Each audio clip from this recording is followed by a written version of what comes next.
Hi, folks. This is Lisa Jean with the Planning Council. Priority setting and resource allocation is happening. The big meeting is happening on June 18th from noon until 4 p.m. As you know, during this meeting, we use a spreadsheet. This is a sample of that spreadsheet.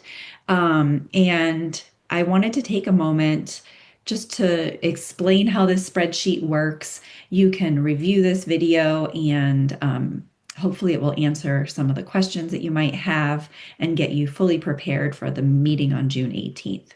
The first thing I want you to know when you come into this spreadsheet is that there are several different tabs along the bottom.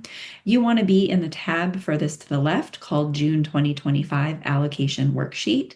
Those other two tabs are for historical information. You can certainly look at them, but they're not the focus of our work on June 18th. So you want to be in the June 2025 tab. The other thing I want you to know is that this is locked. So if you try to change things that you're not allowed to change, you'll get an error warning. There are a couple of places where you can interact in the spreadsheet, but everything else should be locked down. So don't worry about ruining anything. You're not going to ruin anything because everything is locked down. The other thing I want you to know is that there is a little bit of information, actually a whole bunch of information shared in the spreadsheet in the form of comments. If you see, some of these cells have a little blue flag in the top right corner. So for example, right here, cell F18, I added a comment. This is to give you some information related to that number. So EFA is traditionally not funded, not fully spent due to the nature of the service category. There are a couple of places where there's comments in the body of this work. Most of the comments are up here in row 4. Row 4 is where the comments are all about explaining the different columns.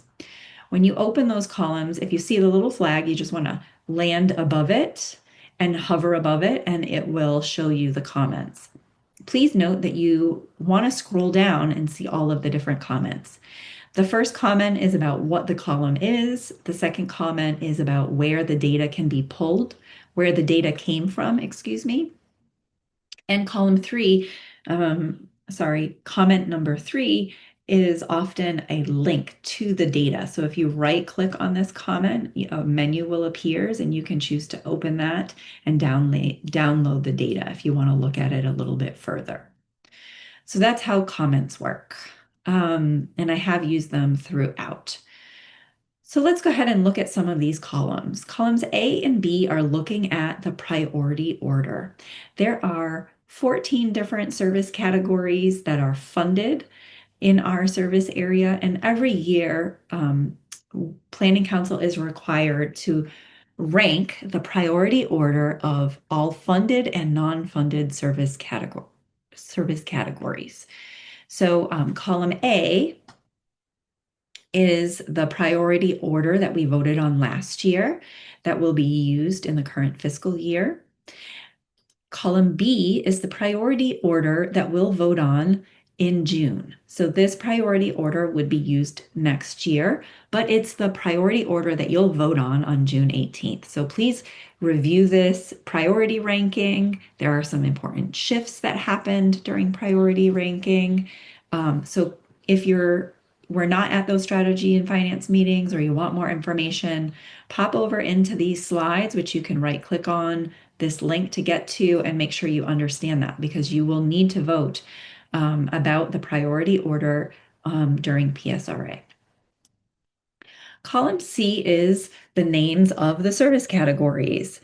Some things I want you to notice about the service categories is that there are different types of service categories. There are core services up here at the top, and at the bottom we have support services. HRSA tells us which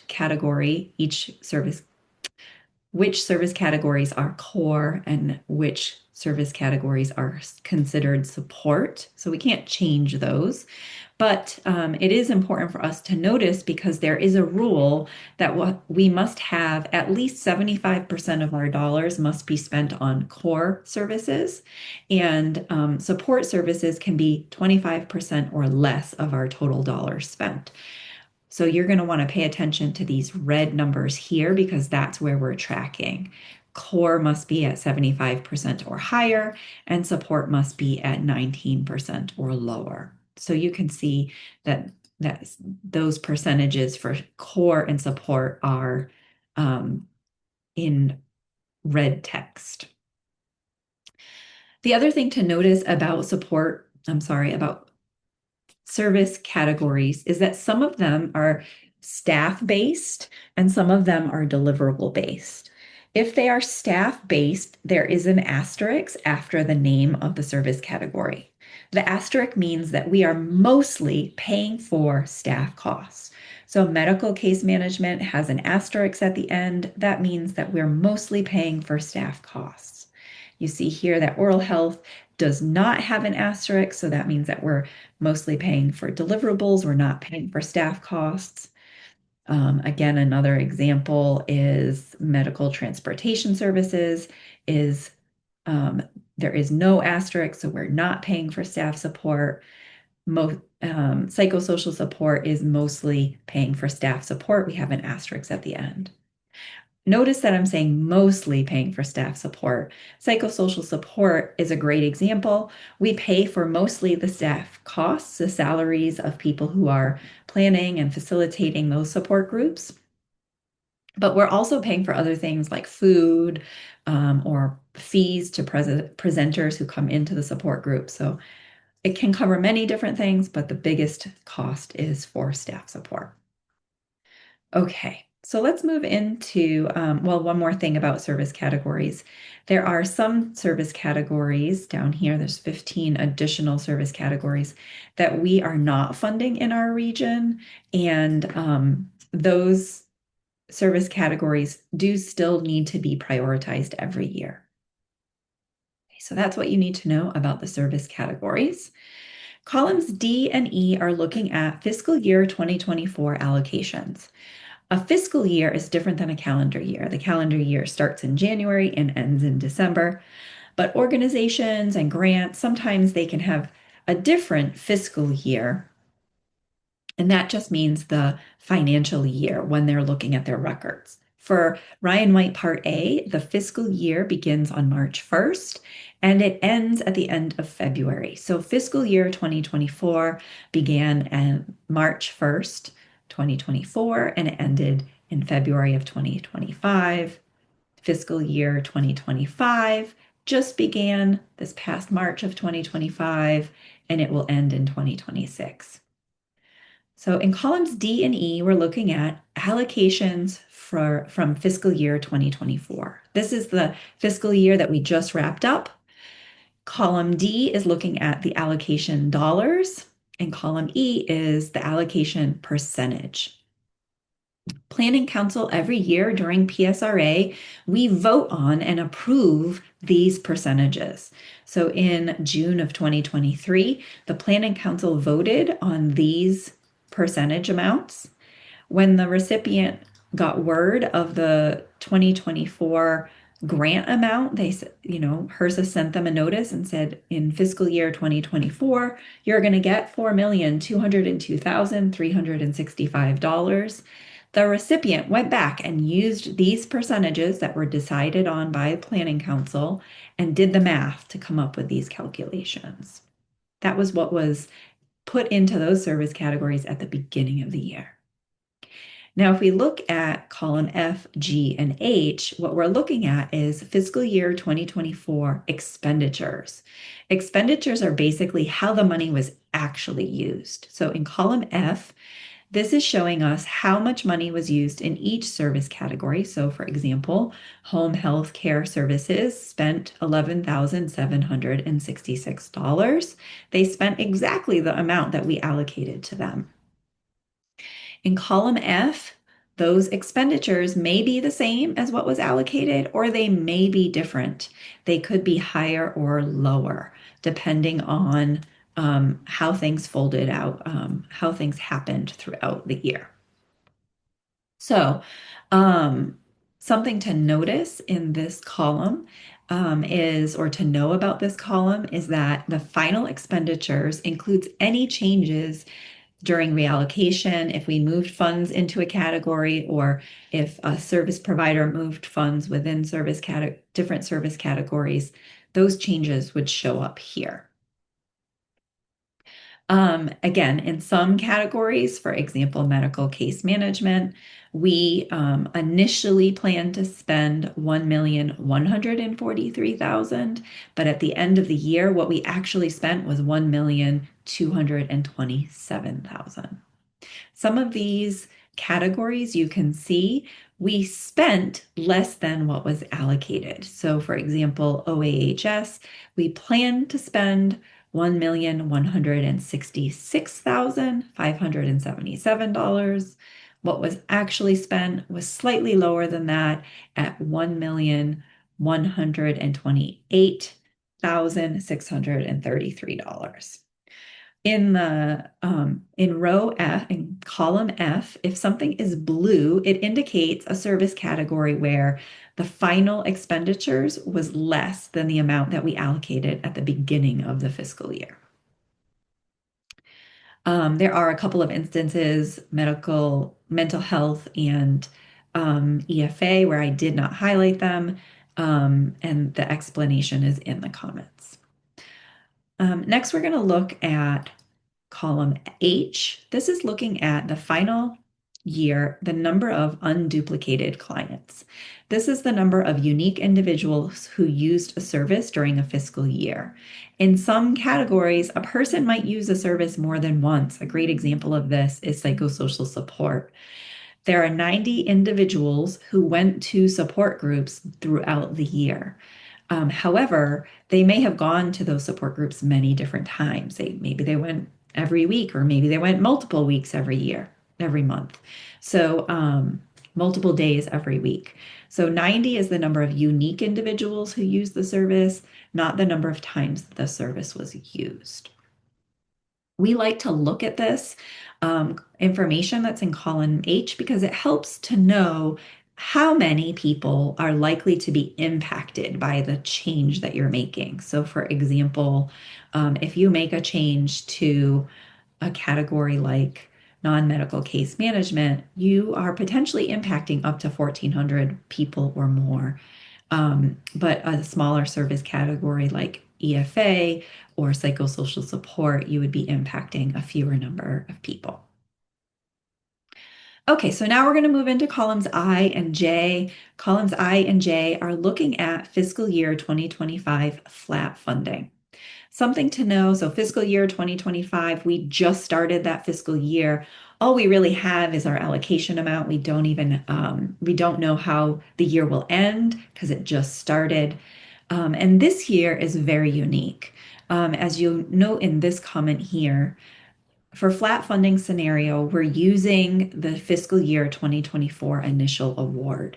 The reason that we're using these numbers is because this year HRSA has only given us the partial award. Normally, we would have had that full dollar amount, but we have not received that information because this year is a different sort of year. So what you're seeing here is what we're assuming will be flat funding. We have received 2 preliminary awards, and we're hoping that what we receive this year will be the same as what we received in 2024. Okay, so moving along, you're going to move in here to columns K, L, M, and N. Now you'll notice that those columns are highlighted in this gray color. This is basically where you're going to start to play. This is column L is where you can add and subtract and start to imagine where money will go in the coming year. All of the decisions that we make on June 18th are looking at how the dollars will be spent or how they'll be allocated in fiscal year 2026, so beginning March of 2026. It's a long time from now. It feels like anything could happen between now and then, but we have to make these decisions ahead of time. In theory, you could move money to or from any of these categories so long as you're keeping the overall budget balanced. However, the resource allocation work group went through and looked at some data. There's a whole bunch of data. You have access to all of that data. Um, and if you want to see all of that data, then you want to refer to the resource allocation slide, work group slides. Um, in some places, they might be called the flagging slides, but I'm just going to summarize here. If you scroll down to the bottom here, this is their summary slide. That resource allocation work group, they identified three categories. After digging into the data, these three categories jumped out as being the categories that should be flagged for deeper discussion.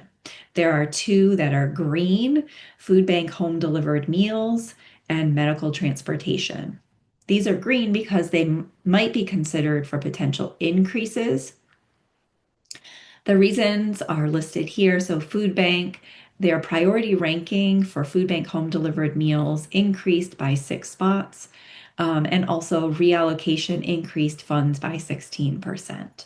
So that is highlighted up here in green as a category that might warrant an increase in dollars. Medical transportation was flagged and marked green because providers requested 62% more than was allocated. So Planning Council, they allocated, where are we? They allocated $90,771, but providers requested 62% more than that. Also, there was some evidence or feedback from clients and providers in Lorain County reporting clients were reporting a lack of access to medical transportation due to funding. So those two are highlighted in green. Highlighted in orange, or down here in red, because this orange was the closest we could get. Home health care was flagged as a service category that may be considered for a decrease in funding. And the reason for this was because the priority ranking decreased by 6 spots. Also, the number of unduplicated clients decreased 19% from 31 clients to 25, and expenditures stayed about the same. So the number of clients being served decreased while the dollars stayed the same. And that is highlighted up here in orange. So when you are over here in columns K, L, M, and N, you can start to play around. Column K is just repeating the priority order so that you can see that. And you can create different scenarios. You can play with this in various ways. You might say, well, these categories in green are flagged, so they deserve an increase. Maybe you think that they should get an increase of, let's say, $1,000 each. You would want to add 1,000 here and 1,000 here. You can do that. Something to know is because this is the flat funding scenario, the total number of increases has to equal the total number of decreases. So if you increase by $2,000, you need to decrease somewhere else. And you could say, oh, I'm going to decrease home health care by $2,000. Oh, you would just put a minus 2,000 over here. If you do that, then you can see that it's balanced. The way you can double check that it's balanced is that cell I-25 should always equal to cell M-25. So if it's not balanced, if I only increase dollars, then these two cells are not the same. That means I'm out of balance. And you can see that you need to decrease. And you could decide based on the data that you want to decrease all of that money from here. Or you might notice that if you decrease, so last year, home health got about just under 12,000. And if you decrease it, they're going to get just under 10,000. You might not like that. So maybe you're going to say, okay, instead of decreasing the $2,000, I'm going to decrease it here from OAHS because it's blue and they had a little bit of money. OAHS If you decrease, so last year we allocated $166,577 and they spent $1,128,633. If you decrease by 2,000, this allocation amount, 1,164,000, will still be a lot higher than, not a lot, will still be higher than what they spent last year. But you can really play around with this in any way. You could take the money from there, you could take it from here. Whatever you decide, you think is best. And you can play with the numbers. Maybe you think like, oh, $2,000 extra in medical transportation, that's just not enough. I want to increase it by $5,000. And food bank home delivered meals, I looked at the data and the data shows that food insecurity and financial concerns were really important to people. So you think that you want to increase that by, I'm just going to pick 5,000 because it's really easy. So then you see you've increased by 10,000. You need to find the 10,000 to take it. So maybe you want to take it from here. You could take it from 3,000 from here. Maybe you take 1,000 from here. So that's four. You need to take 6,000 from somewhere else. I'm not even looking at the categories because I don't get a vote here. I'm just making up an example. You should play here in column L and make sure that the total number of increases is equal to the total number of decreases. When you do that, it will be balanced. If it's balanced, then cell M25 and will be equal to cell I25. And again, you have to make sure that core services is over 75% and support services is 25% or under. You can play with this column to look at the flat funding scenario. The Strategy and Finance Committee is going to come forth with a recommendation. But you also, as a planning council member, have the power to make a recommendation about moving money around. However, you don't have, you can't just make it because of your opinion. You have to make sure that the recommendation you're making is tied to the data. So go ahead and look at the data, look at the slides, look at the flagging slides, look at the priority setting slides, and make some decisions on your own part for what you think should happen with funding in the coming year if we get this about the same amount of money. If you have ideas, but you're not sure how to connect it to the data, then I invite you to come to the sort of learning lab session that we're having on June 11th from 4:30 to 6 p.m. Or you can just give me a call or send me a text message. My contact information is right here. And we can talk through. I'm happy to help you. I'm happy to listen to your recommendations and help you connect it to data, or even just if you need help understanding how you put that forth during PSRA. One thing to note, if you are conflicted, then you cannot make recommendations in a service category. So if you work for or are a board member for an organization that provides oral health services, then you can't make recommendations to move money here because you're conflicted. So just be aware of that. In addition to the flat funding scenario, you'll notice that there is columns O through S have another worksheet station where you can look at decreased funding scenarios. There are lots of things indicating that we may have funding decreases in the coming years. Senate is the one that votes on funding decreases. We don't have the power to get more or less funding from the government. They let us know what the dollar amount will be, and we have to decide only how to spend that.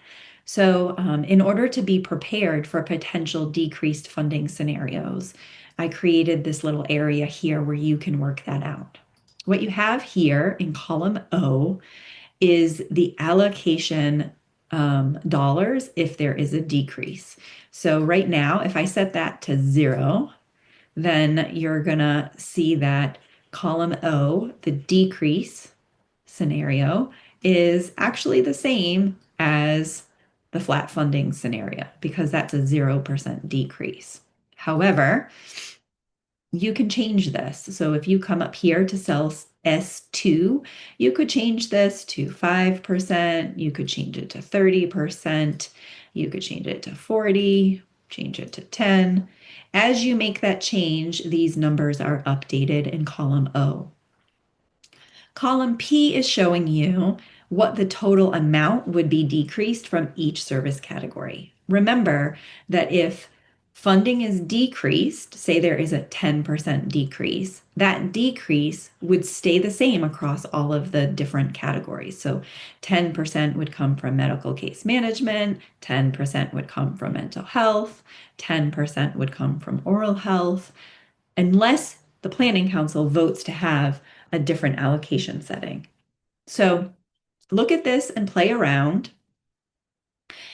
Some questions to consider is, at what percent decrease do you think allocation decisions should be adjusted and why? So if you look at this and you say, well, a 10% decrease, this is what happens to the different service categories, that feels okay. But you might look and say, like, okay, if I go down to a 50% decrease, that feels really drastic. There's only $5,000 in home health care services, and there's only $6,000 in EFA and, well, medical case management and OAHS. That's really low. That doesn't feel okay to me. Then maybe 50% is the number that you want, or maybe 25 or 20 feels like the number that is important, and Planning Council should come back to the drawing board. You also want to think about which categories should be protected if there's a decrease and or maintained, and which categories can be decreased or eliminated. You always have to review the data. What does the data say about the best way to meet the needs of people living with HIV? Look here and look at what you think. Where are the categories that need to stay and be protected no matter what? In this case, you might want to go back to that priority order. You already reviewed the data. You already know that this is the priority ranking. So perhaps you think that medical case management, OAHS, non-medical case management, those are the top three. So those really need to be protected. Maybe 4, 5, and 6, those also feel like they should be protected. And then when you're looking at making cuts, perhaps you go back to the bottom of the thing and you say, well, home community-based care is number 14 and medical nutrition services are number 13. Home health care is number 12. So those are the ones where the cuts should come from. So take some time, put some adding and subtracting here and see what you think is good. If we put the 20% here and you look at the 20% cut, this is a great example. You might say, well, this is too small of a number in home health care. So I'm just going to get rid of that service category. 9413. You would want to decrease that in one place and then decide where you're going to put the money. So maybe you're going to put that up here to medical case management because it's the top priority. If you do that,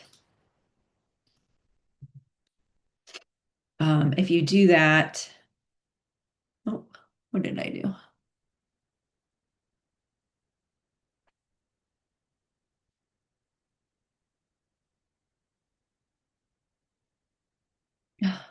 What am I missing? You want to go ahead again, excuse me, and just play around here and look at what you think needs to happen. Something to notice is if you take all of the money out of a service category, if you take 9,000 $412.80 out of a service category, then that will be zeroed out. And then you have to remember to put it somewhere else. You could put it again, you could take it and put it all in one service category. Maybe you want to add it here.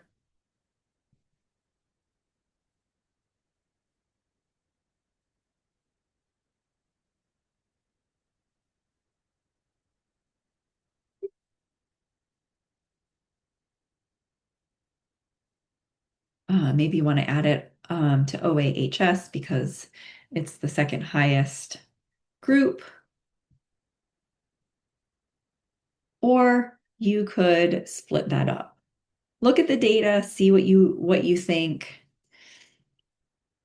Um, you do still need to balance, so if you subtract it from somewhere, you have to put it somewhere else. And the way that you'll know in the decrease scenario that the budget is balanced is if you look at cell